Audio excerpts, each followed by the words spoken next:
Alright, well, we got a little package in today from Andrea and Darrin at Another Option, and just needed a couple of things that we were out of, one thing we were out of, and also Darrin has offered to let me borrow a gun for the two-part self-leveling seam sealer that we're going to use around the door skin and around the door jambs and areas that we need it to look presentable.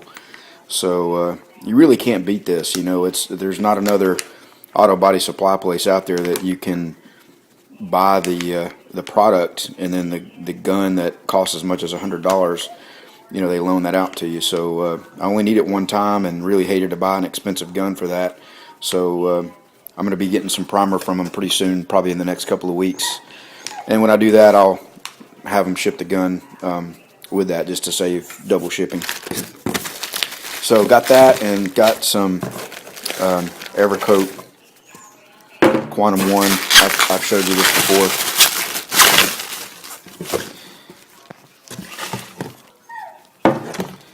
So we got the Evercoat Quantum 1 body filler and 2 tubes of hardener. Hopefully we won't need much of this at all, and but we may need it. So anyway, big thanks to Andrea and Darrin for getting this shipped out to me, and me and Matt's over here, just got home from school, made him a little snack, and we're going to get out and do a little bit of work here in a little bit, so we'll show you some of that as well tonight. Thanks, guys. Thanks again to Another Option. Alright, well, we're going to do a little work tonight. Last night, Matt went ahead and painted our exhaust. We're about to get it installed back in the car, and as you can see, we've got it hanging up here. And so we built this out of 3-inch aluminized tubing, and except for the very last section of it that we built out of stainless steel, and we're going to polish the tip on that, so we didn't paint that.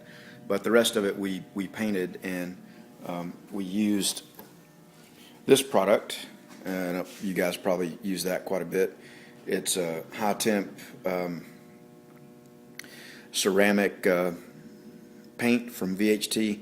Have used this for a number of years on turbo applications, header paint, and you know, mild steel turbo applications tend to be pretty abusive on your pipes and all, and they get up to, you know, 1800 degrees under high boost applications. So the stuff works pretty good. The nice thing about it is it's in a can, and you know, if you bump or scratch it up, or if a little bit of surface rust comes through, it's really not a big deal. You can scuff it and spray some more on there pretty easily, versus the you know, some of the fancy coatings that are out there that'll cost you a lot of money, and when you end up having to cut a pipe, or you know, you have a pinhole or a crack in your headers, which they often do in turbo applications, you know, then you've got that expensive coating to deal with. So anyway, we're going to do a little bit of work on, Matt's going to get the exhaust in, put that in, and then we're going to work on our hood and fenders a little bit more tonight.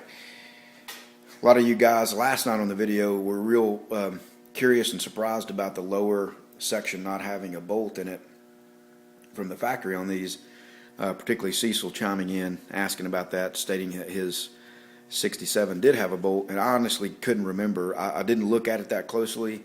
Didn't really see an obvious place for a bolt, but doing a little bit more research online, there definitely is a bolt down at the very bottom there that bolts to the rocker on the inside.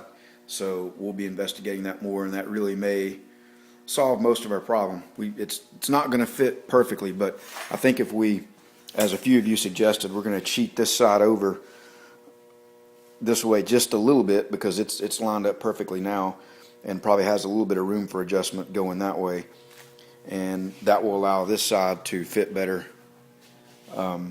without you know, trying to move it out anymore. You can see how far out I've got it pulled there, you know, and it won't look great when you open the hood. It's gonna look a little funky, but so it'll be good enough for now. We'll get this thing painted and get the car running, drive it for a while, you know, and maybe get a year or two under our belt with it, and then come back and redo this part of it and make it right. So, but you know, these things didn't have perfect gaps and perfect alignment from the factory, and we just want to get the outside of it looking pretty good and pretty straight, you know, and not look like it's kind of half thrown together. So anyway, we'll come back here in a little bit and show you if we make any progress or not. Thanks, guys.